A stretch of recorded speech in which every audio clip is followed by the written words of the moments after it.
Hi, my name is Domenica Millian, and I'm an author, writing expert, and author coach. And this is the first podcast dedicated to teaching spiritual development entrepreneurs how to use and apply spirituality, mindset, manifestation, and energetics to writing books in their niche.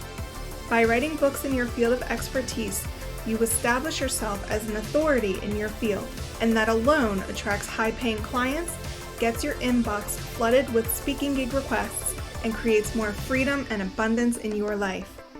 Welcome to the Word Witch Podcast. Hello, lightworkers, mystics, and witches, and welcome back to another episode of the Word Witch Podcast. In today's episode, I'm speaking to Eline Mets. Eline is known as the Badass Starseed on all of the social medias. She's a quantum artist, a motorcycle champion, a filmmaker, and a new earth entrepreneur. She has created a new industry of quantum activation products, which eliminate the need for meditations and activations. As a star soul from Andromeda and the podcast host of Starseed's Guide to Planet Earth, and through her company, Badass Starseed Productions, she is dedicated to showing and teaching other starseeds on how to use their galactic magic to create an impactful and abundant life on planet Earth. This episode was a lot of fun to record. Eline is a divine light and just wonderful human being, star soul, as she likes to call them. And I really had such a activation myself during this episode. I think I realized some things about myself during it. And yeah, we get into all the things that are starseeds. What is a starseed? How do you know if you're a starseed? And more importantly, knowing that starseeds are not better than people who are maybe earth seeds or don't resonate with starseed. She also likes to call them star souls now because starseed has kind of started to lose all of its meaning. And so, yeah, let's just hop right in. Hello, all of you witches, mystics, and spiritual teachers out there. Welcome to the next episode of the Word Witch Podcast. I'm here with Eline Mets, who, if you heard in the introduction, you know that she is a starseed from the Andromeda galaxy, and she's going to tell us all about what that means and what she does to help other people who are starseeds, or how to figure out if you're a starseed and what all that means. So welcome. It's kind of like Celine, like I remember you said it's like Celine, but it's just without the E. So it's Eline. Yeah, it's Eline. Yeah. Hi. Such a beautiful name. Thank you. Thank you for having me. And I'm so excited to be here and talk more about starseeds. I didn't actually think that we were going to go back into the origin or anything about the history, but before we started this podcast, we kind of delved into it, and I'm like, okay, this really might be helpful if we touch upon that a little bit. What would be the burning question for you? Like, what is the first thing that pops into your mind when you hear starseed? Oh my God, there are so many different places that my brain goes when I hear the word starseed. First, it's aliens, obviously, because that's, I think, one of the things that we associate with starseeds the most, is that starseeds are, at least from what I have heard or have done research, is that they're souls who come from a different planet or galaxy. They come here to Earth and embody a human so that they can help the planet in some way. But a burning question, I guess, for me would be, what is the sort of history of starseeds? Like, how did people sort of hop online, I guess you could say, to starseeds? Like, how did that all happen? Yes, it is interesting because you were mentioning something about history that I actually did not know. And starseeds have been coming to Earth for eons. This is Atlantean times, this is Lemurian times, this is ancient Egypt. This is all that is actually infused in our history. But I also do believe and intuitively know that a lot of our history has been rewritten to fit the narrative of the current matrix, the slave system, the siphoning of energy that is happening right now from souls who are living here, and what the mass awakening that is taking place, that everybody is sensing either like on some level, everybody's sensing it, that there is a shift, that there is a shift occurring, that there's a shift happening. People are waking up to the fact that, I think you even mentioned it in your prior episodes, that this is not sustainable. This is not supposed to be how we are living. And because a lot of people are suffering and living from paycheck to paycheck and just simply existing and realizing, wait a minute, is this how life should be? Um, and this is why every time I talk about this, I get so emotional, because Earth, um, Mother Earth, Gaia, sent out a signal. Oh my God. Every time I talk about this, I start crying because um, there was a signal sent out about 100 or 120 years ago in the early 1900s to throughout the universe. And the Earth was like, we need help. The Earth needs help. And it was a call for volunteers.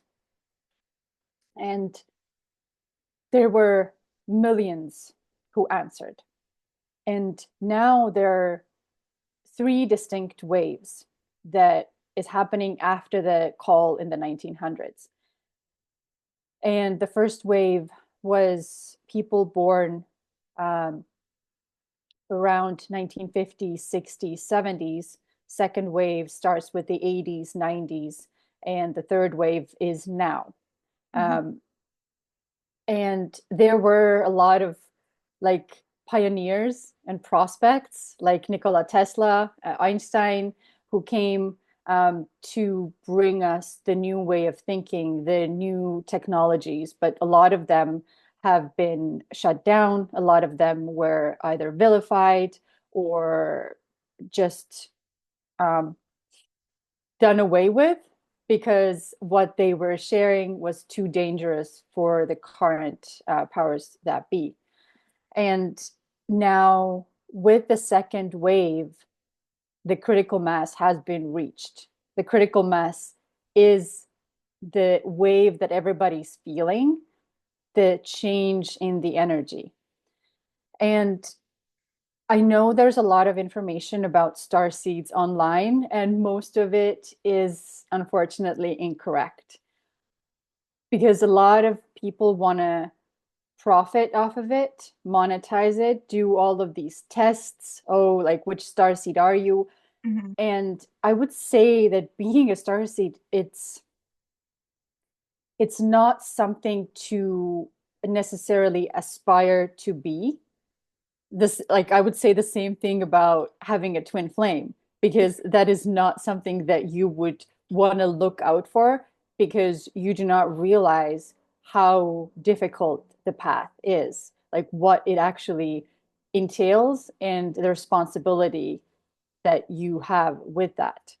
Um, so the second waivers, we most of us here listening, most of us are the second wave. My mom is a first wave, and the first wave mission is mostly kind of prepare the ground for us. They did not necessarily do as much in terms of putting stuff out there. Yes, they did, but the resistance from the collective energy was too much for Mm. them to like kind of pop off, for them to get bigger. But their seeds that they sowed were necessary for us to even start doing our work. And because I was born in the 80s during Soviet occupation of Estonia. So my grandma, my grandparents, they were all in Siberian concentration camps in Russian gulags. Oh, wow. So the ancestral trauma from war and from deep suffering that I carry in my body as a starseed, it's very difficult to hold because all starseeds are empaths, like very, very sensitive empaths. And it has already been scientifically proven the epigenetics of how you carry the trauma in your genes and in your body. And you can have triggers that come from your ancestors. Hmm.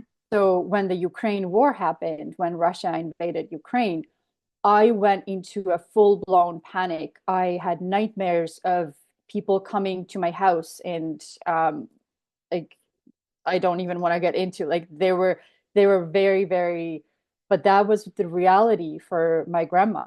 That's what happened to her. And she spent 15 years in Siberia.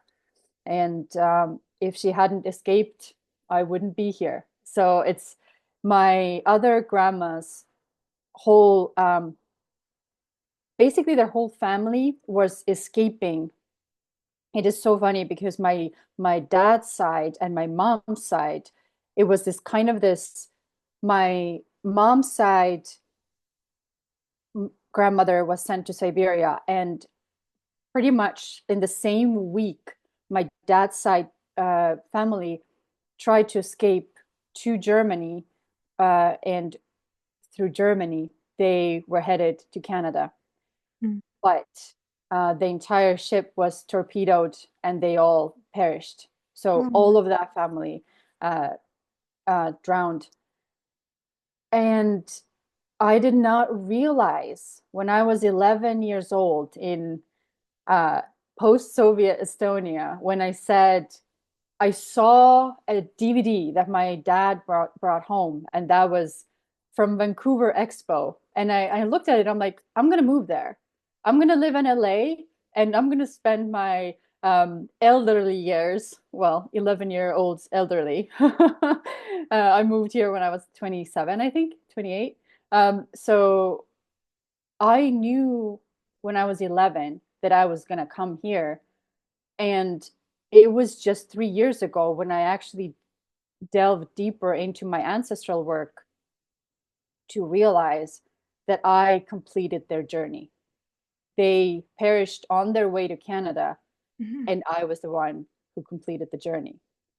So, what a lot of star seeds are doing right now, they are completing the journeys of their ancestors.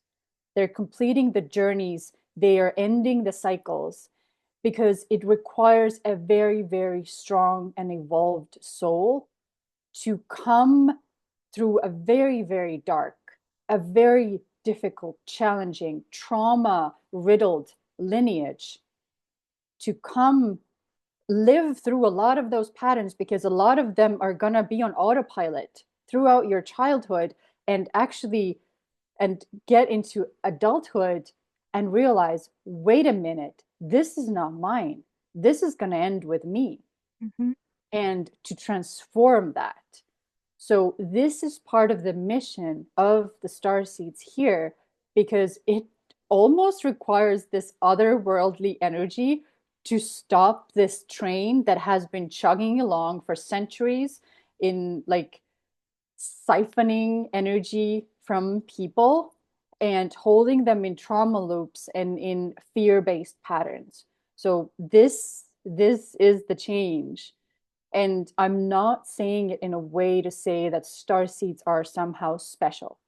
Mhm. It's different because there's a lot of very pure earth seeds here.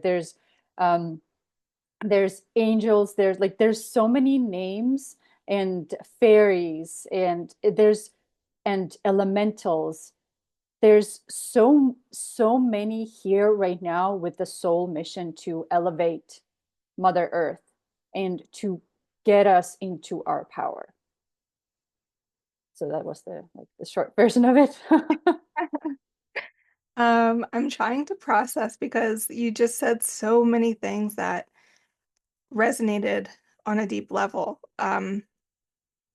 So first I'll go to my own ancestry and feeling like I'm also here and have already healed a lot of ancestral trauma. And I'll try not to cry when I talk about this. Um, so I I was in Costa Rica in 2022 um, to go on an ayahuasca journey. And during this entire trip, I did three ceremonies with ayahuasca, and the fourth ceremony, it was 7 nights, and then you would get four ceremonies. I didn't do the last ceremony because I felt like I had enough to carry me over until the next time because I don't think I'm done with plant medicine. But anyway, so during that time, my every journey that I had on that trip was ancestral work. It was diving into my family's history, mostly my mom's side of the family. So my grandmother's from thousands of years ago. And during my integration, so when I came home from that, I started getting lots of downloads and lots of like little synchronicities that were sort of leading me down the path to discover more about my ancestors on mostly on my mom's side of the family. And if you go into genetics, you women in particular are more connected through the maternal line. You can trace like I forget what it is. It's like some very sciencey thing that you can connect your genetics through your mom's side of the family. Um, and so I did like 23andMe and found out that 84% of my DNA comes from this area in Italy, in southern Italy, in the Volturno Valley and Molise. And both of my both sides of my family come from this area, which is absolutely insane because what are the chances that my mom's family and my dad's family are both from this particular area in this one city?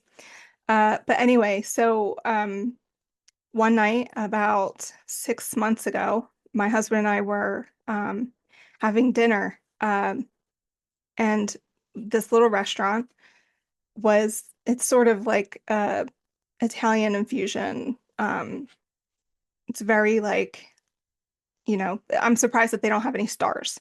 So we were there one night and I saw they had this thing on their menu called strega, and that is the Italian word for witch, it's one of the Italian words for witch. And I mean, I am a witch. So I was like, I gotta learn more about this. And so we were just sitting there at dinner and we're waiting for our food. I open up my phone and I start Googling what the liquor is. Um, and I see the bottle pop up on Google. It has like a Wikipedia page. And immediately I just start feeling homesickness. And I look at the bottle, and in my third eye, I could see these visions of this town, and there were no people in this town. Like I didn't see anybody, but I saw the buildings. And the buildings were like this like lemony yellow color, and I could see sort of the um, sandy tone of the streets. And I don't even know how to describe it, but like if you've seen pictures of like the actual cities of southern Italy, they're a little bit desert-like almost. They have like this sandy color to them. Anyway, so I start crying immediately. And my husband's like, "Are you okay? What is wrong? People are gonna think I'm yelling at you or I'm being awful to you." And I was like, I'm fine. I'm having visions and like a very visceral reaction to the bot just like seeing the bottle, and then I was reading a little bit of the history of it. And it said that this bottle it was made or manufactured in a small town in southern Italy called Benevento. And when we got home that night, I was like, I wonder if I have ancestral connections to Benevento. So I opened up my 23andMe and I click on the region where my family's from. And lo and behold, Benevento is right smack in the middle of the one area that my family comes from. And immediately just start crying again. And the visions are coming. And I start having these other downloads like later on that I am completing cycles that the women who came from that area, my family members who came from that area, had started, and there's a whole folklore around the Benevento witches, and just being very Wow. connected to witchcraft and all of that. I was like, there's there can't be this can't be a coincidence. I don't believe in coincidences, and just the fact that all of that had happened and I was having this experience, it's like I know that I'm here to help heal my ancestral line. And so really all of that to say, I don't know if I'm a starseed, but I do know that I am here definitely to connect or to heal my ancestry. So I feel like that was just confirmation that that experience that I had was valid and true and real and not just all made up in my head and just a coincidence. Thank you for sharing. Yeah, I was right there with you. I could feel that, and like I had chills all over my body because this is where we're at energetically now. And it is so beautiful because this is the only time on earth where we get to witness this shift and where we get to step into our power to make a difference on earth. And the the amount of lifetimes that we are healing and the work that you are doing as well, the ancestral, it is not like when you start looking at family trees, it's like this, like, and as above, so below. So there's the roots, and then there's the us that we are right now, but it is all one.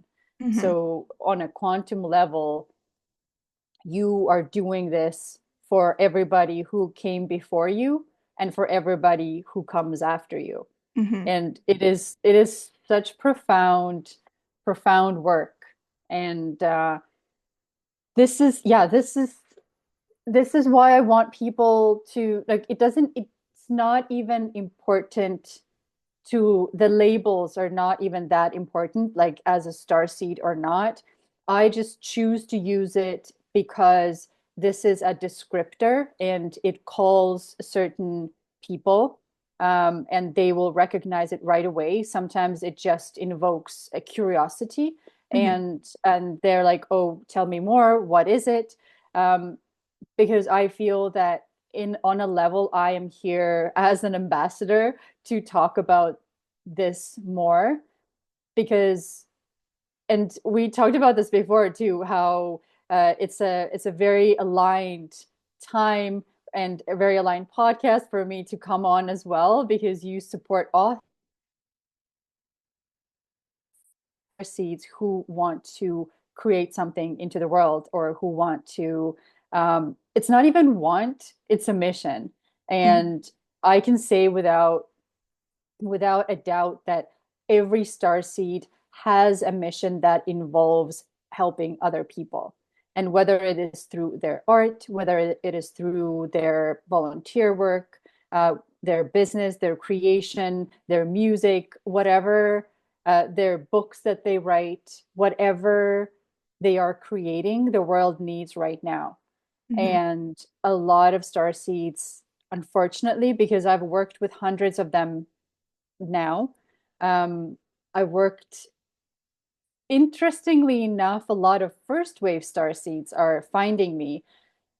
And it is so beautiful that because there are women in their 70s who, that didn't come through, there are women in their 70s who find me. And on video calls, they cry because they're like, all of my life, I have gone through all of my life feeling like I'm alone, feeling like nobody understands, feeling like I'm all imagining this in my head. And I'm giving them permission to actually lean into that and to trust that, because it takes so much work to push this down. It takes so much work to ignore these intuitive nudges. And the more you push it down, the more you ignore it, the more you try to rationalize or 3Dify this information, the more it's actually breaking you, because not um, it is not in accordance with your higher self, because your higher self is the one being like, listen, listen, I'm trying to tell you something here. And that's why so many star seeds are suffering, because they think that their success, and I say success in a very broad way, because the even success has been um, it's there so many words and their meanings have been ruined, commodified, and it's just not, because success to everyone else, like success looks different to everybody, but we are being sold this model, this version of success that you're supposed to strive to. And a lot of starseeds are struggling because what they want or how they want to live their life is so different. And so they keep shoving it down and trying to fit into the mold of whatever everyone else is telling them. Mm-hmm. But we came here to be the new blueprint. We came here to be the mold and to actually show the way and show how you can live differently and how you can use your galactic gifts. And because you also mentioned that you got like intuitively, you were leading your client through all these processes that you use um, in your own processes of creating things. And this is the way, because 20, 30 years ago, if you had said that out loud, you would have been like not necessarily burnt at the stake, Yeah. but close enough. Yeah. So we can already see the shift that has been happening, and how quantum physics and all of this oponopono, because I'm fortunate enough to be born to a starseed who, our mom was kind of a hippie, but she worked like my dad, growing up, was a firefighter and a plumber, and my mom was a 911 operator. So they were living in service. It's Mm-hmm. still life of service. Um, but in the evenings and on the weekends or when she was off, we went to these underground places. When I was 5 years old, we were meditating. We were doing past life regressions, and it's there were like big time psychics from Russia, and I was shutting them all up, because the um, up, not out, the psychics were like, yeah, you're gonna move abroad, and you're gonna move to America and all of that. And I'm like, I know. I'm like, I already know all of this as a 5-year old. So I'm fortunate enough to have that, but that doesn't mean that I didn't go through a big rejection period during my teens, where I was like, at one point you believe in it when you're younger, and at one point you start doubting, because everything and everybody around you says something different. Mm-hmm. So you start to gaslight yourself that, no, I'm crazy, I'm imagining this is not true. And then you lead yourself down a path of very dark paths, but not realizing that these are like basically copy paste from your ancestors. And now looking back, I understand that I needed to live those patterns, because I am the last one to live them. I am the last one to live them, and I am closing them. These are done. They're done with me. that doesn't mean that so many star seeds, well, that means that so many star seeds suffer because they're living through them. However, many times they might um, not explain, but they might tell themselves that, oh, I must have done something wrong because that happened. So that's why I'm failing. And that's why this life, I have seen it so much on comments, on my TikTok channel, or even on my webinars, my lives. People kind of have given up. They're like, well, I'm just gonna do it in the next life. This time hasn't, like, I have just failed. I'm just gonna do it in the next life. And I want to like shake them and be like, please, please understand, most starseeds are never coming back. We are not coming back. I know that when I realized that this is my first time in a human body, that's why so many of us have ADHD and all the neurodivergence. Uh, yes, also, we're supposed to, because if our brains operated the same way, like the collective, how are we here to build the new Earth if we're operating within the matrix? We're supposed to think differently. We're supposed to make different connections, and we choose. Coming back to your witchcraft, starseeds choose the lineage of witches, of psychics, of all, because you don't want to do the basic groundwork in your body. You want this all to be like pre-activated so that once you awaken, once you activate into your mission, you have all of that already done. That you have all the capability, like all the hardware in your body from the lineages, that it is like curated lineages, very hard lineages, but very hard lineages often have the most psychic powers. Like that is to say, we all actually have psychic powers, but there are different ways that these genetics and these codes have been activated or opened, and most of the society doesn't have that. It's not to say that it's good or bad, it is just it's not activated because they're not there, and it is fine. But we chose the lineages where all of those pathways are open. So once our spirituality, our mind actually catches up to the fact that, oh, we're here on a mission and this is actually leaning into that, then everything starts to click and come into place. And it's all star seeds are psychic, 100%. Like Mhm. all people are, but star seeds, it can open in a flash. Like More open to it. yes, um, yeah, but most star seeds struggle with fear because fear is the prevalent programming of Earth, Hmm. and fear and self-worth, because this is the prevalent programming to keep people from their power. So I think it's brilliant from the darker side to do it this way, because you don't necessarily need to um, assert your power. You just infuse everything with this fear and low self-worth, and people are gonna control themselves and gonna control others from based on fear.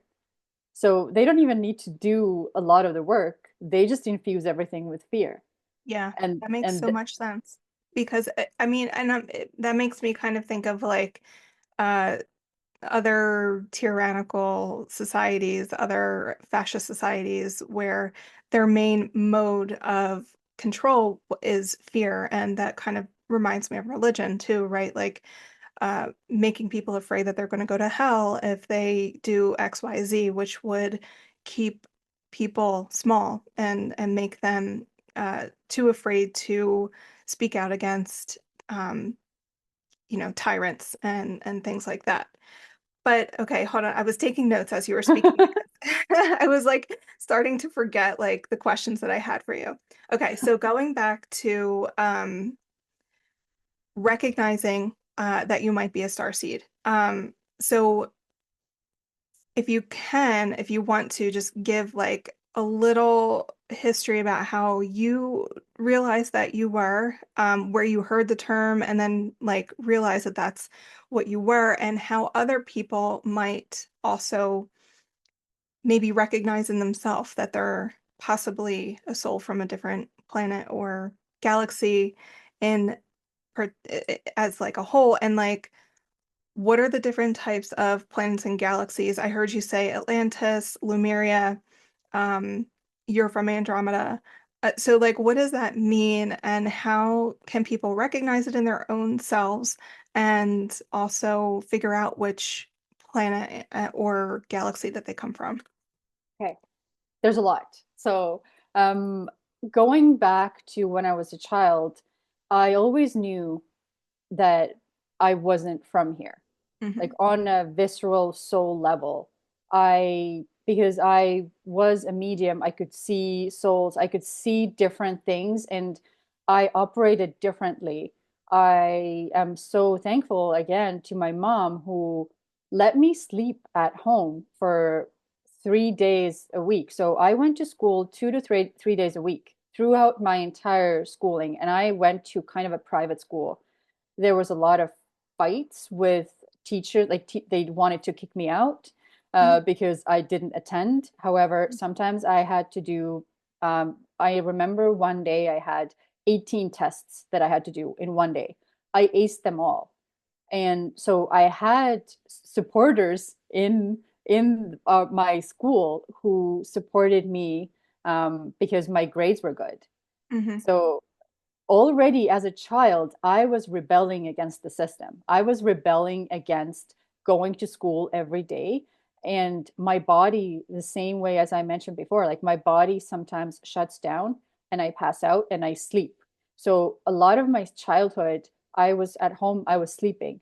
And our aunt, I was breeding horses, or I was spending my time just surrounded by horses.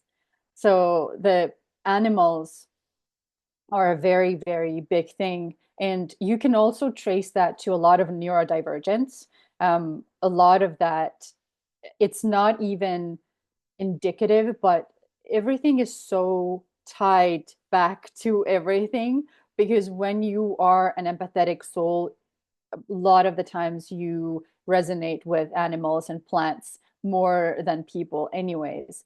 Um, but one of the biggest indicators and one of the biggest things that all star seeds have in common is the feeling of loneliness. Like you might be surrounded by a lot of people and you see people enjoying life and doing the regular things and having so much enjoyment from it.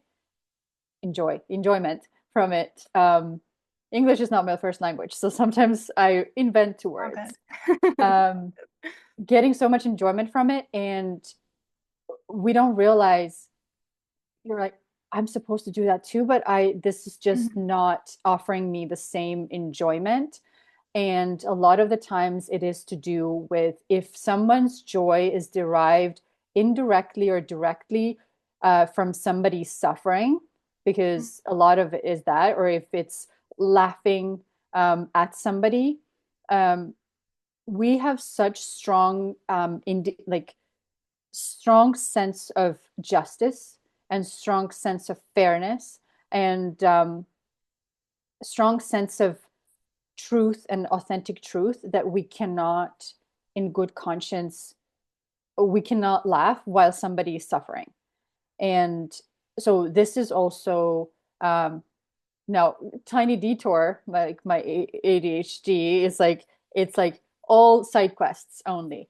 Yeah. So the side quest is that this is also a very big money block for Starseeds because they're like, how can I ask money for my services if this is my mission and if so many people are suffering?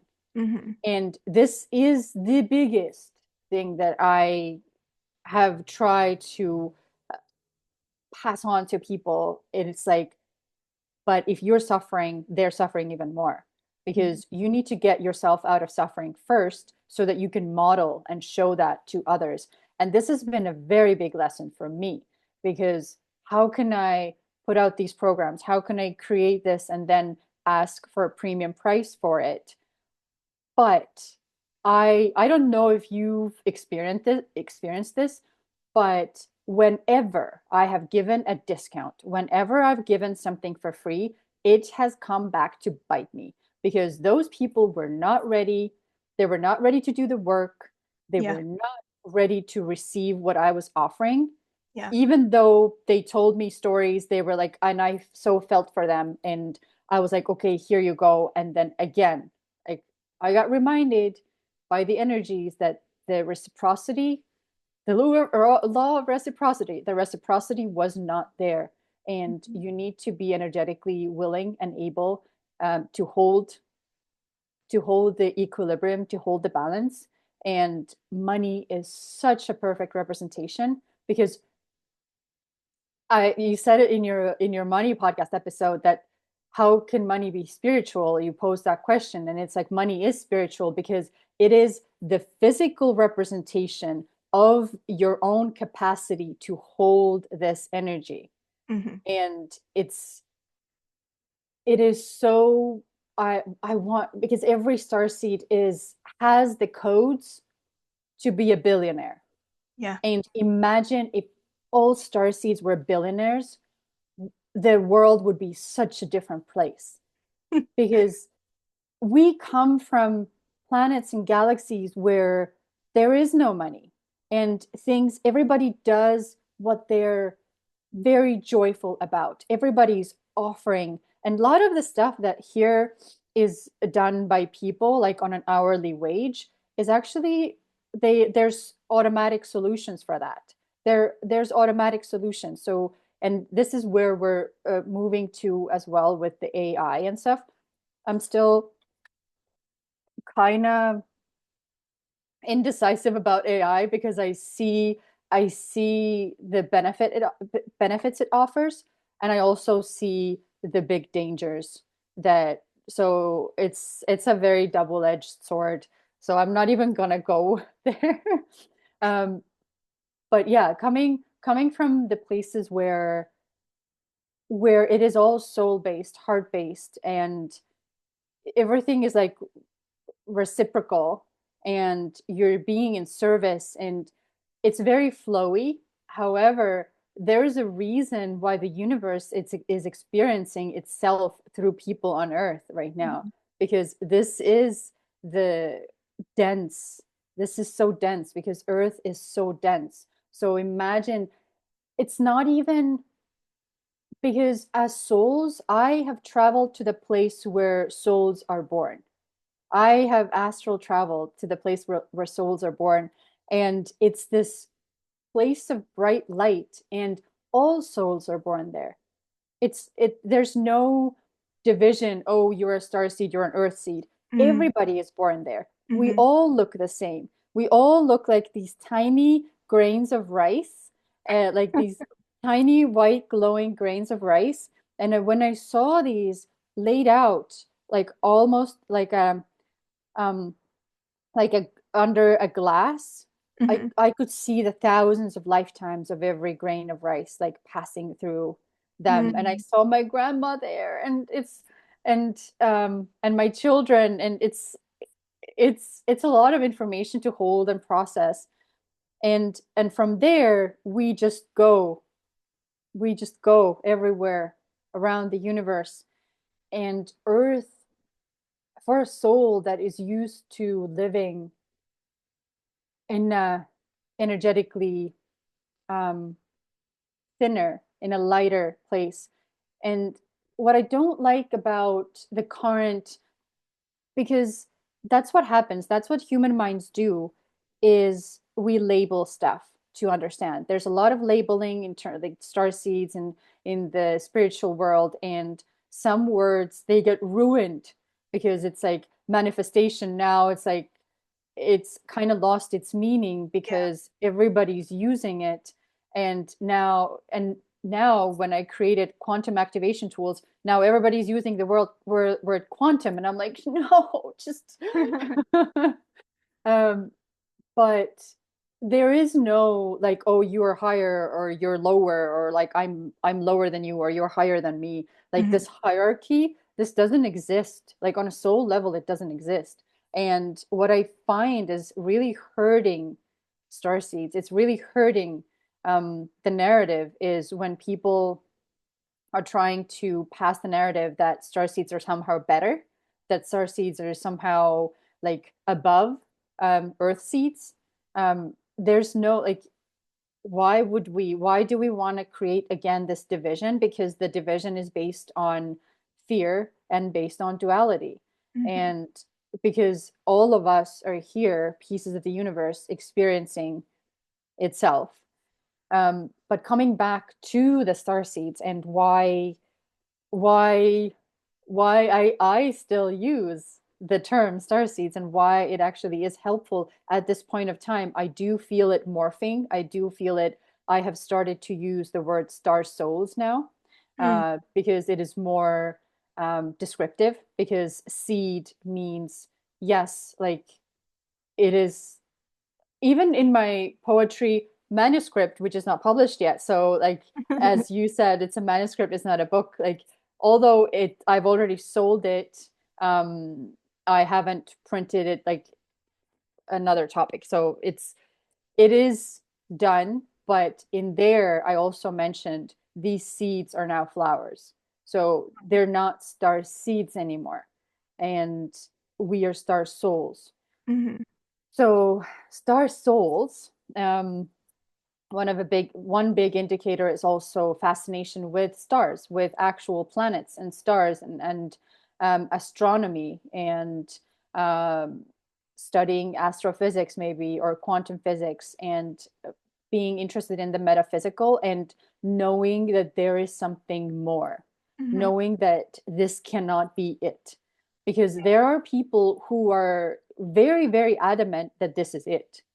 And for me, I don't really have those people around my circle anymore because it's very difficult to have conversations with them if everything is decided for them. So starseeds naturally, inherently already know that this is not it. There has to be something more. There is something more. So there's a bigger openness of actually receiving this information. And this reflects beautifully in my childhood as well. I had that openness. I rebelled against it, but I could always influence things around me. I knew, I could sense, and I knew, I'm like, this thing is going to work out. And I knew it and I willed it. So I manifested it. That was before manifesting was a thing. I'm talking about like 2000s and stuff. So 2017, I came to Vancouver to be a filmmaker. And I created the world's first TV show about women in motocross because I was a motocross champion, Diaries of Badass Chicks. And while after filming, I went and raced. And I did one race and I felt that I shouldn't be racing this next weekend, but I forced myself to go. And in the practice, a guy landed on me, like from a jump, landed on my motorcycle. And it was a very close call because if he had landed on my back, I don't know if we would be talking here. But it was kind of a lucky accident, but I broke my knee, like everything in my knee. And that forced me onto the couch. Hmm. Me, who was so active in extreme sports and like that's the ADHD way of getting all the dopamine, extreme sports and working in primetime news. So a lot of people who resonate with that, they know that they need to create the adrenaline in their life. And it forced me onto the couch for months. And that was 2017 and 2018 March. So what is that? 8 years. Almost 8 years ago, I had a call with my friend who she is actually an ancestral trauma healer, and she's one of my best friends. And I just had a call with her, and I'm like, I want to bottle it because we were flying high. We were like, I was planning my next, I don't even know, like my next movie or something. And we were flying so high. And I'm like, can we just bottle this somehow? And she led us both through an activation where we gave each other stones on like on a palm and led us through the activation. And when it was done, I was like, what did we do? I freaked out and I called her back. I'm like, let's reverse it. Let's reverse it. Like, I don't want this. So we reversed it, but it was already done. It was already done. That was the key. So next morning, I woke up and I was sitting on the same couch. And it was as if this was, I did not know anything about Starseed. 2018, it wasn't really, there was nothing really out there about it. Now it's like very, very out there. Mhm. But I was sitting on the couch and it was as if somebody had taken a bucket and poured all of the world's information into my brain. So I saw visions, I saw my galaxy, I saw everything, and all of a sudden, everything about my life made sense. Everything. Just, and I was like, I could not move. I was just, what is happening? What is happening? What is happening? It was like I was being downloaded into all of the information of the universe. And then I realized I'm not from here. Then that was the moment where I actually got the confirmation because I saw everything. Like I saw. And after that, I started astral traveling to my home planet, and then I realized that most star seeds are kind of hovering in Earth. They're not embodying their bodies because it is so dense to even experience. So a lot of star seeds are disassociating. Like I was disassociating. I was compensating. I was doing all of the things to not sit with my thoughts and feelings and everything that was inside of me because I thought that it's going to break me. I thought that I was going to just burst and just break because there was so much.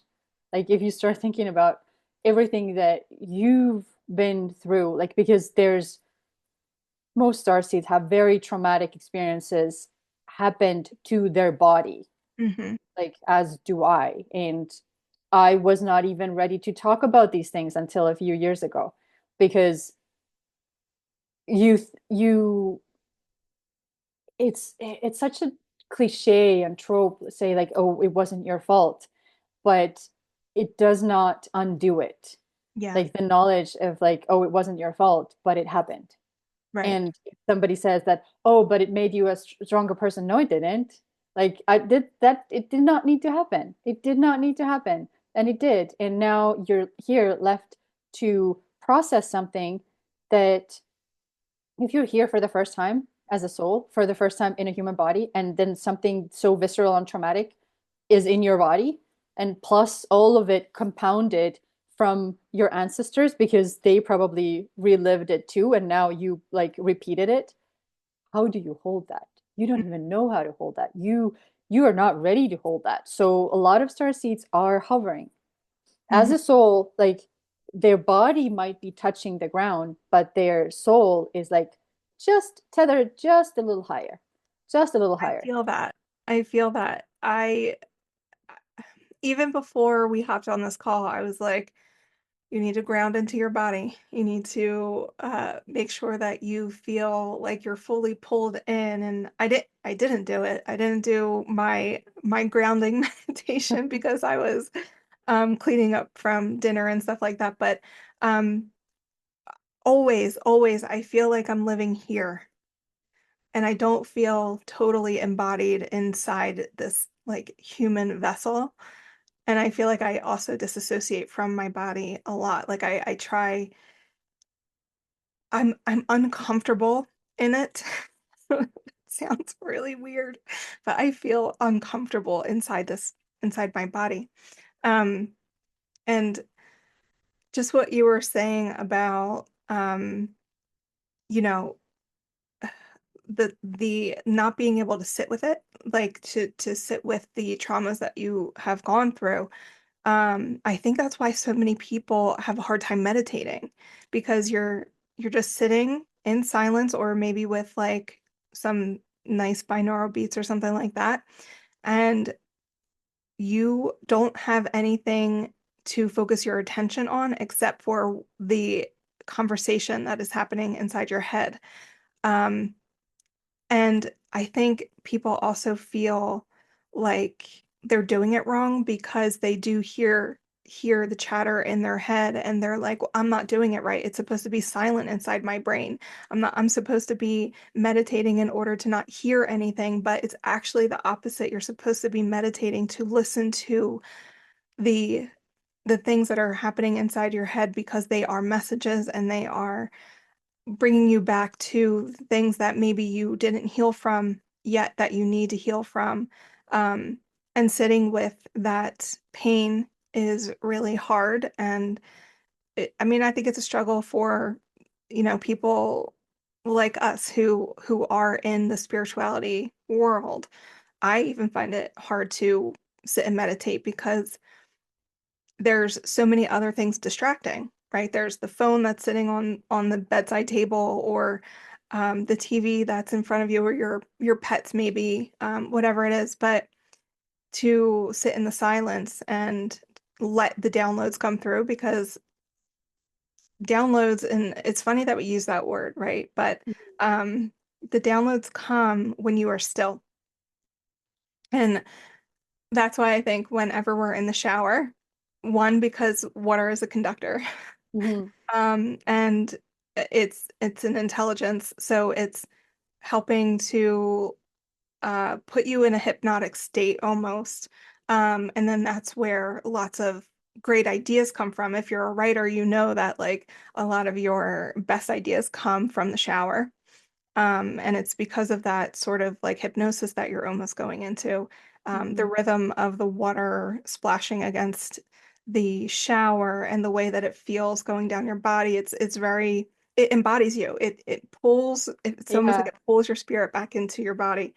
Um, and I don't know where I was going with because, ADHD, but um, You were talking about, yeah, the embodiment and how people cannot sit yeah, with themselves and yeah. can't even meditate. Right. And I also wanted to go back to not being able to ignore the call. And I felt like in my own life, since I was a kid, I had always been fascinated with witches. And I want to come back to another point, something else that you said, um, about like past lives and how does that connect? Okay, so hold on. Let me go back to not being able to ignore the call. Mhm. So from probably fourth or fifth grade, I remember going into my school's library and checking out books on witches, whether it was a history book or um, folklore, tales of witches, anything that had to do with them. Fascinated with them. And it was a theme that followed me my whole life. And I ignored it and was like, well, it's not real. Witches aren't real. And then I discovered Wicca, which I'm not a practicing Wicca, um, or Wiccan, sorry. But it did kind of, and this happens to a lot of witches, like we find Wicca, and then it sort of is like the gateway drug into full-blown witchcraft. And so finally, when I met my husband, he said to me on our very first date, he said, "You're a witch." And I was like, "No, don't call me He that." recognized you. Yeah, yeah. Because he's been a shaman in past lives too, so he's very in tune. And I was like, "No, don't call me that. I'm not a witch." But then I started to just open myself up to it from that point on. I'm not really sure why, but I was like, you know what? What's wrong with that word?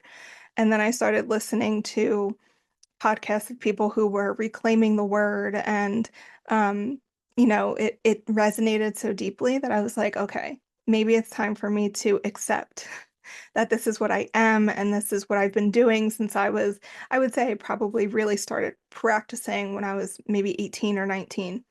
And didn't call it that because it was a dirty word back then, and I had a lot of Catholic guilt come up from that time, but started to, yeah, accept the fact that that's what I was. And I imagine, and this is where I wanted to go with connecting it back to Star Souls, is I've had past life regressions where from like ancient Greece, like I know that I've been here for a really long time. Can a star soul have been reincarnating on Earth for a really long time, but also be from maybe have lived lives on other planets and galaxies? Yes. It's interesting because I'm a generator in human design, So and am I. oh, really? My strategy is to respond. So whenever people, that's why I started with you asking me a question, because whenever people ask me a question, these things come like they just flow out of me. Yeah. And I have not addressed this in a way that, because you asked me very specifically, um, because I have said that star souls can have incarnated before into Egypt or Greece, and then there was a long hiatus where they went back Mhm. and then came back, because it is not that common for a soul to be like a native of Earth and then go to other places. The vice versa is more common. Like having like stints on Earth is more common. Mhm. But anything goes right now because I trust what comes to the people that I mentor. And because I don't do one-on-ones, and it's so interesting because people are asking me, do you do one-on-one? Do you do readings? I don't, because I don't feel that, like, especially readings, like the soul readings, they might have a place, but in my belief system, or like, I don't think it's beneficial because I want people to connect to their home planet, home systems on their own. Like I have an activation for that, but like they are doing the work. I don't want to be the one to imprint on someone and to tell them, oh, you're this or you're that, because that can actually start limiting people. Because if they start researching online, there's so much misleading information, and then they're gonna start pigeonholing themselves because they feel like, oh, this is a new thing that I need to conform to. And I preach freedom. I want there to be authentic freedom, so however you feel is right, however you feel is right. Mhm. So it's everything can be possible because there is no one blueprint. And coming back to the different systems, there's so many star seeds from so many different systems right now. Some systems are represented less. There's, for example, like I know because I've asked, there's more Pleiadians than Andromedans, Mhm. because Andromedan energy is a very, it's actually a very incompatible energy with Earth. It's a very, there's a very stark contrast, and it's, I need to be moving very fast because Andromedans, um, we have this relationship with time that anyone can actually have, but I can talk to time and tell time to stop. And because I see timelines, I see things simultaneously. Um, and sometimes it can really mess the mind up, because if you see different timelines embedded on top of each other, when you like are in traffic and you see a car crash and that actually doesn't happen, so it's like these weird things happening. And I, having having several university degrees and being in immigration law and being in entrepreneurship and having worked in news, I fully realize how crazy and out of, I don't know, anything it sounds. And yet this is my experience, and I refuse to gaslight myself anymore. And I Mhm. feel that this is something that I want to let everyone, not just starseeds, know that this is using the term from COVID times. Like it's a very unprecedented time that we're living now on Earth as souls. And there's going to be a million different directions that you can go. and whatever direction your soul calls is the right one. And I love that you were talking about ignoring the call, because people think there's one of the biggest misconceptions about free will is that people think that free will means, oh, I can do anything. I can just lay around all day, or I can eat this sandwich, or I can have this ice cream, and I can do this, and I can go to this party, and I have free will, YOLO, all of that. What actually free will means, and when I first got this realization, I started rebelling against it because it kind of feels like my free will is taken away from me, like by that. So what free will is once you become awakened to your mission, you have the free will to not follow that path. Mm-hmm. Mm-hmm. So that is the free will. You can choose not to, or you can actually follow that path. And that path is supported, and it requires immense work. It requires immense levels of you confronting your own fears, you confronting all of yourself, all of your different multiversal selves, all of your ancestry, everything. You're basically laid down bare on the table, and you have to dissect everything and be present and be able to hold it all. This is what the path of the mission requires. Or you can choose not to follow your mission and go into the full on denial, disassociation, um, compensating and having like drinking and partying and like doing all of the things to not embody it. But that is a path of suffering. Being awakened to your mission and not following it is harder than following it. And people are not realizing it because facing your mission is the most uncomfortable thing one will ever do. And I know you will understand it because like you've had to pivot in your business as well. And I feel that I've had to do that as well. And I feel that if you explain it to somebody who doesn't understand, they will not understand because they're like, oh, but it was making you money, it was a good idea, it was this or that. But how do you explain that you viscerally could not continue like this Mm-hmm. anymore, right? Yeah, it's kind of happened to me with many different career paths where I kind of got my start. Like my first job was really in retail, and it was kind of this never-ending cycle of going from one retail job to the next, and not even just in retail, but other jobs in general.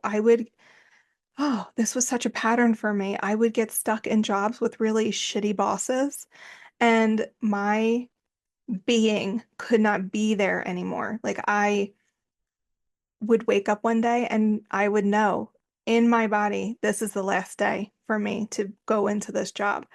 And when it comes to your soul kind of guiding you back toward your destiny or like your path or what you're here to do, I ignored writing forever. Forever. I went back to college as a 27-year-old to finally pursue writing and realized on a few different occasions realized that this is my soul's mission. This is why I'm here. I keep reincarnating on Earth to complete this cycle of getting my work published, and publishing my own work because one of the past life regressions that I had was I was a upper middle class woman living in Victorian London, and I remember I when I woke up into this vision, I was looking down at my shoes and I remember I was in this beautiful, like light blue petticoat with these gorgeous, like frilly shoes that were the same color. And like I could tell that I was just really well put together. And I had a book in my hands or a manuscript of sorts.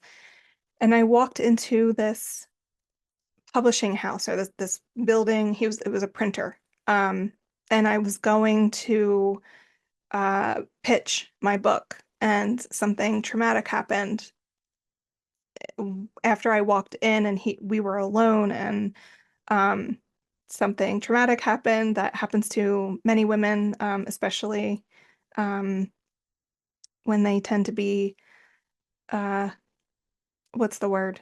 Alone with creepy men. Mhm. And so I knew once I came out of that regression that my soul has been trying to publish books for lifetimes. Oh my God, I'm getting And goosebumps right now. Oh. and I believe that I've always been a woman also. I don't think I ever incarnated as a man. And I think that it's because I'm such a staunch feminist. And I think that this is part of my work is to help other women publish their books because our voices have been suppressed for so many centuries and millennia. And we weren't allowed to publish. We weren't allowed to, Jane Austen, she even published under pseudonyms because she wanted to write and publish her work. And there's so many people who did that, so many women who did that. And I feel I in this vision was one of those women trying to publish. And now we live in a day and age where we can just self-publish. We don't have to go through any gatekeepers, any white men telling us no, which is nice. And this is part of my soul's mission. I just want to get as many books, especially books written by women. I want to get as many out there as possible because books are legacy. Books are there once they're printed, they are there forever unless somebody burns them. Um, and yeah, it's just a way for the collective, I feel like, to heal each other because self help and spiritual development books have transformed my own life. And so my mission is not only to publish fiction because I am a fiction writer through and through, and I love fiction, but I think the bigger mission for why I'm here is to publish people's healing journeys and to publish people's spiritual development work so that they can heal more people. Um, and then the ripple effect that that has from the one person who read your book and their family around them, and then their friends, and maybe they even pick up your book and they have healing from it, or, whatever. It's just like this ripple effect of healing the collective. Um, so yeah, just, I don't, again, don't know where I was going with that, except knowing that my soul's destiny cannot ignore publishing. It cannot Mhm. ignore writing books. So, It's so beautiful, and you're so right in the fact that when you are a soul with a mission and you want to create something, or a lot of us have created books and artwork and everything into the drawer, into like a lot of people have them sitting in their drawers and never seeing the light of day because of the limiting beliefs or whatnot. And it is so important to remind everyone what an impact this one creation can have on the collective. And mhm. it is not just about that person anymore. It is not about them. It is about the service and it is about the impact. And I think we need to vocalize it more, to say more to each other that your magic is needed, your creations are needed. Because I loved how when you were talking about the money and the big corporations, I 100% see that how it is moving away because people don't fall for the same marketing gimmicks anymore. People are like, oh, hold on, let me see. Are you sustainable? What is your business model? How do you help the planet? What do you actually believe in? So we want to support companies that have a bigger mission. So this is the perfect ground for all of these entrepreneurs, all of these authors, all of these creators to actually put their stuff out there. Because as a starseed, that's also one of a big um, misbeliefs of starseeds, and I suffer from it very, very strongly. Is feeling selfish, Mm-hmm. feeling selfish of how, like, how dare I do this when so many are suffering? Mm-hmm. Um, but why would you not dare? You did the most daring thing there is, which is to incarnate on Earth. That Mm-hmm. was the most courageous act ever. And you coming back several times, like, this is so big. This is so big. So, in comparison, you conquering your fears is tiny in comparison to you taking on the mission of actually, you come from a pure energy and you sink into this density and take on the mission because you were like, I will do it. I will do it. I will incarnate, because everybody who has incarnated, whether star soul or not, everybody who has incarnated right this moment chose to be here right at this moment. So this is the time. We all chose to be here now. So now we don't have time to let our fears hold us down anymore. But it's so much easier said than done because it's a constant being like, whew, okay. I don't know if you've seen that video of that kid going down the ski jump, um, and like a 10-year-old. It was No, it I was don't think so. yeah, so like he's being like, I got this, I got this, I got this. But it's every time we're putting ourselves out there, or every time we're choosing to take one more step towards our mission, it's like we have to like psych ourselves up and be like, I got this, I got this, I got this. Like, it's and I feel that this is a big misconception, that people think that there is like a wall that you go through and everything starts flowing. Like Right. magically, once I get there, then everything is going to be easy. Or once I make that amount of money, it's going to be easy. It never stops. And it's not a bad thing that it never stops. But we need to realize that it never stops. Yeah. So it's The like, growth is ever evolving. It never yeah, ends. Yeah. yeah. I love that. So I want to be mindful of your time. We're already at an Oh, hour yeah. and a half. Oh, wow. And some of that was us chatting beforehand. So last question. How can, well, okay. So, all right, maybe I have more than one question. All right, but I'll lay them out. Yeah. What are galactic tools? Because you did mention them, and I saw your like offers, and that galactic tools was something that you offer. Um, and how can people use the knowledge of, say they start doing all of this work and they realize that they're a star soul from some other place. How do they use that practically in their own lives? Each of these questions can warrant another episode, I know. but I, I'm so sorry. it's okay. These are like, I love everything about this, so I'm gladly sharing. So, what was the first question again? What are Oh, galactic the tools? galactic tools. Yes. So part of my mission is to, because I have I as a 1-3 generator in human design, I am the investigator martyr. So I investigate and I experience everything on myself. So everything that I teach is 100% tested on myself. And I test a lot of things on me. And what I have found is, after a certain amount of time or after a certain amount of level, and I'm using the term level very loosely. I don't want people to, like, I don't like the hierarchy, but this explains it better.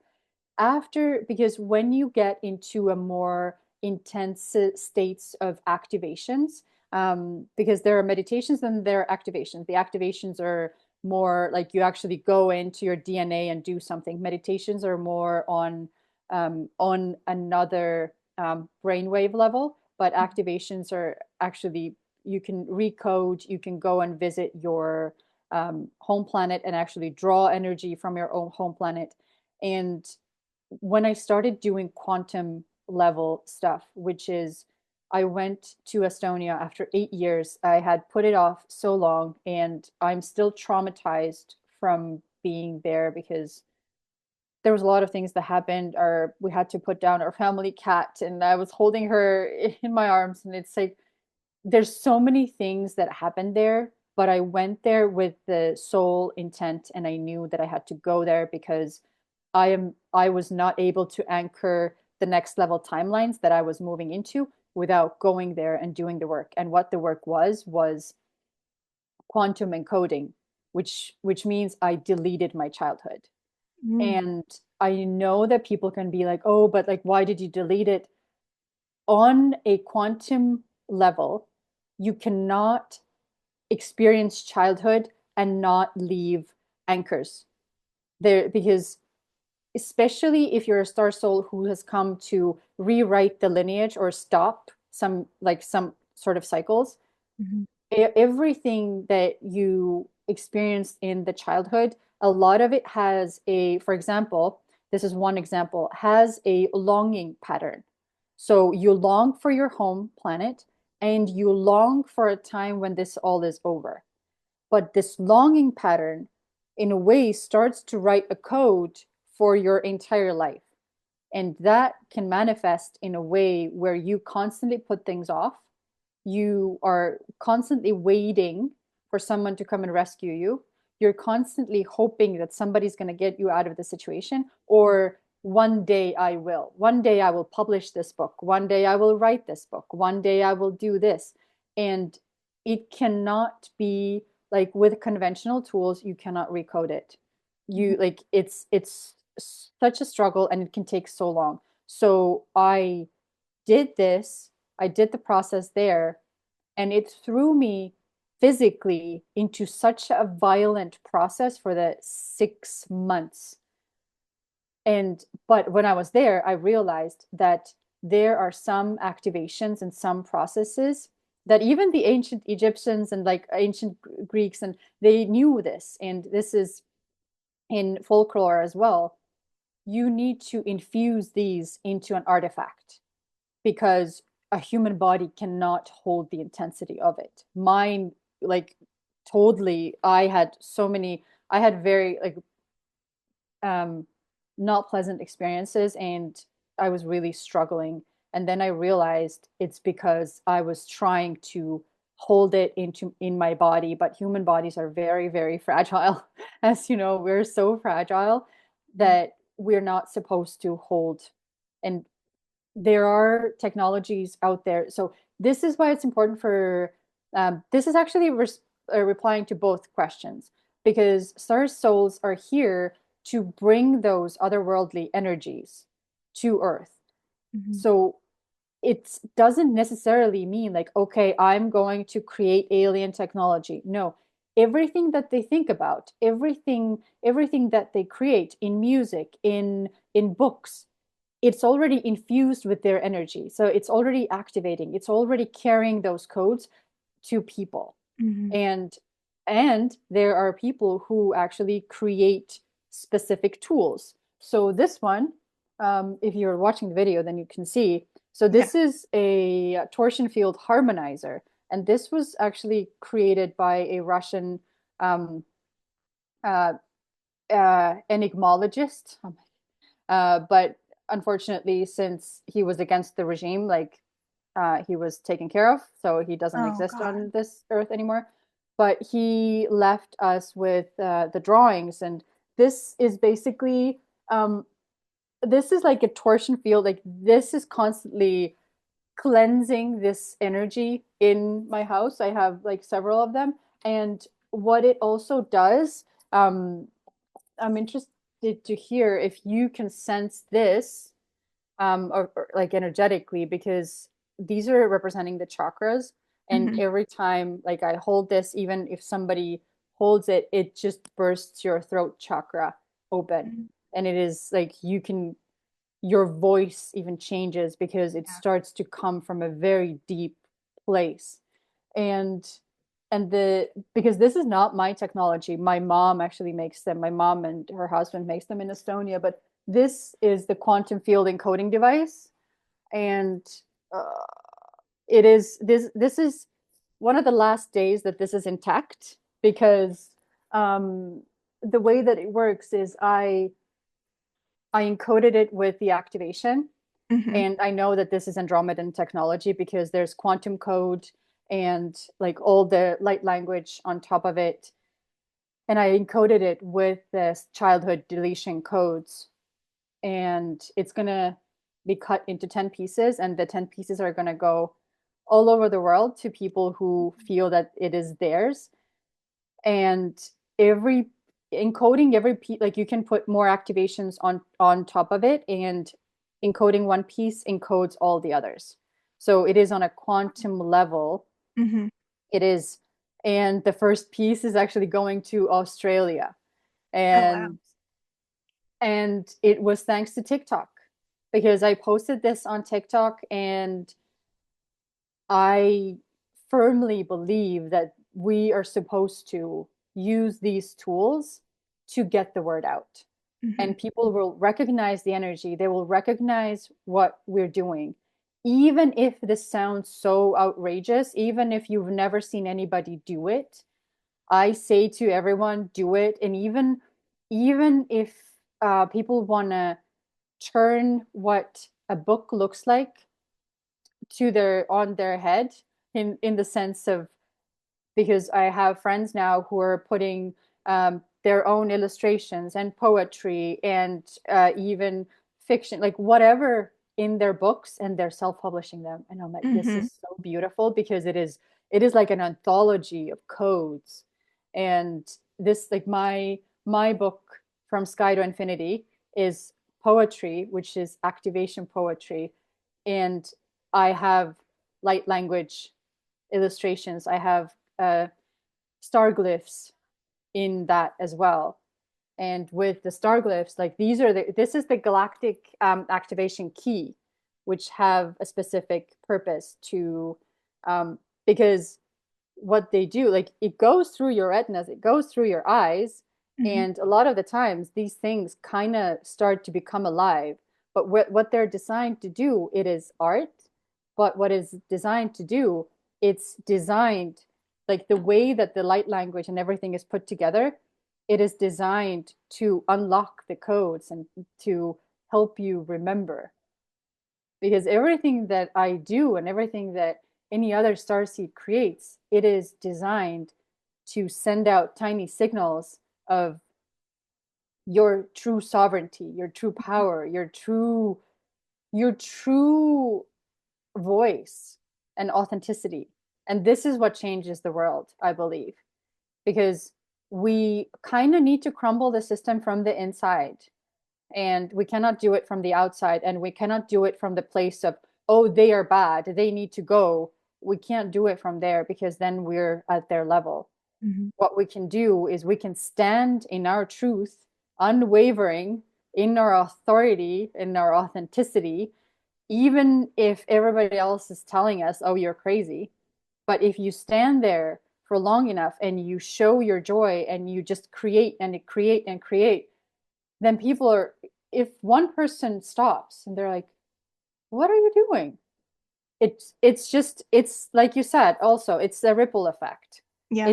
It's a ripple effect, and this is how things get changed. It's And that's not from, exactly why. Oh, sorry, I yeah. didn't mean to cut you off. No, like that's what I was gonna say. Like it's not from beating the other side up, because there is no other side. Like we're Yeah. all one, but realizing that we don't need to necessarily, not all the time, worry about what someone else is doing wrong. We can worry about what we can do right, and we can do that is rooted in integrity. Yeah. Yeah, and that's what you were saying about the light language kind of being a key and unlocking the those parts of you that remember. That's exactly why. And for folks who have listened to me for a little period of time before this episode, they know how I feel about using AI and ghostwriters to write books of spiritual development.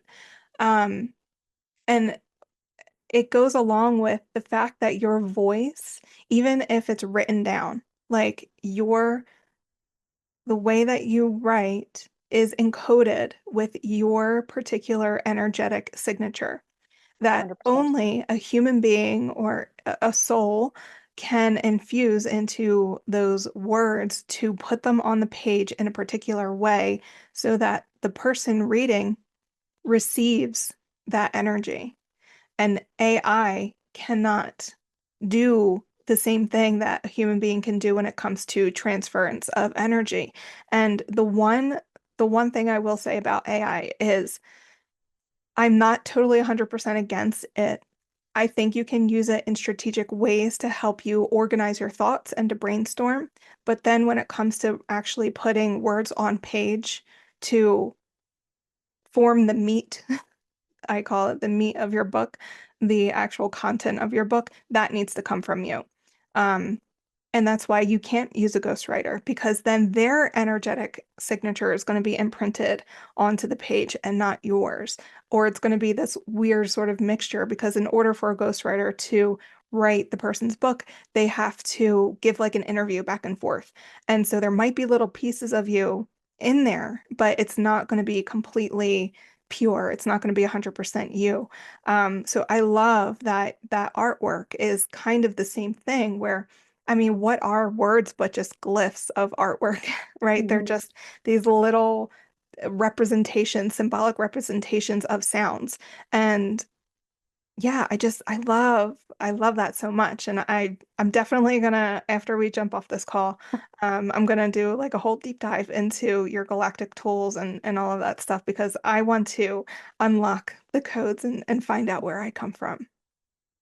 Thank you. Yeah, I agree with you 1,000% because when you even think about it, I know we're gotta be mindful of the time. Like we could be here I forever. know. Uh, um, but a lot of these ghostwriters and a lot of these AI written books, what is the intent? The intent is just to make money. Right. So a lot of the times they are not coming from the correct energy Hmm. anymore. It might have worked and it might work for a certain amount of people, but it does not work for the people that we are on the same level with Hmm. because I need the authenticity. I need the when I create something, I don't want to see a perfect curve or like a perfect shape. I want to actually see the energetic of having a human like create the shape. So everything has become very almost like too clean or like too perfect. That's Yeah. what the AI does. It's like it's too perfect. It is there's no humanity left in it. Hmm. And 100% I believe that AI can be beneficial in having us do the monotonous tasks or organizing or whatnot, but the creativity, that is ours. Yeah. That comes from a soul, and AI does Channel. not, yeah. So it comes from straight from source, and this is what we're here for. We're here to do that Right. instead of having a machine do that, whereas machine was here to actually help us be creative. So it's like it gets flipped the other way around. Hmm. Yeah, totally. Oh Yeah. my God. Oh my goddess, Eline, this has been such a beautiful transmission and activation, and I'm sure just by being in your presence and hearing your words that so many of my listeners are going to be activated in some sort of way. And if they don't, it's okay. You know, you're not worse off because you didn't receive some sort of download or activation during this interview. But yeah, all of that to say, you were such a beautiful soul, and thank you so much for coming on my podcast today. And just really quickly for my listeners, and we're going to put all of your links and things in the show notes. But where can my listeners connect with you? I am on TikTok, mainly on TikTok and also Instagram at the.badass.starseed. And also the quantum activation tools and galactic activation tools are in my shop and quantumactivationtools.com. And I have a podcast, Starseed's Guide to Planet Earth, which is on Spotify and Apple. And if I may invite people into, I do have a program, a beta starting in April, which is in a few weeks, which Mhm. is called Monetize Your Galactic Magic. So it is exactly on how you can unlock it in yourself and how you can start asking money for the downloads and everything that you're getting, because people don't realize all of the different ways and and just how to get out of your own way and putting the first thing out there, because there is a market. Even though there might be crickets at first, there is a market, and a lot of star souls are here to create the new niches, create the new markets. And that is the wait list is an www.elinemets, which is my name, .com/MYGM, as in monetize your galactic magic. A That's lot of links. nice. That's okay. We're going to put them all in the show notes so that people can easily find them and connect with you. Again, Eline, thank you so much for being here with me today. And for my listeners, I will see you in the next episode. Bye. Thank you for having me. Bye. Thank you so much for tuning in to today's episode. Come follow us on social media at our handle at WordWitchCC. That's WordWitch, C for copy, C for consulting, and don't forget to hit subscribe to keep the magic flowing. See you in the next episode.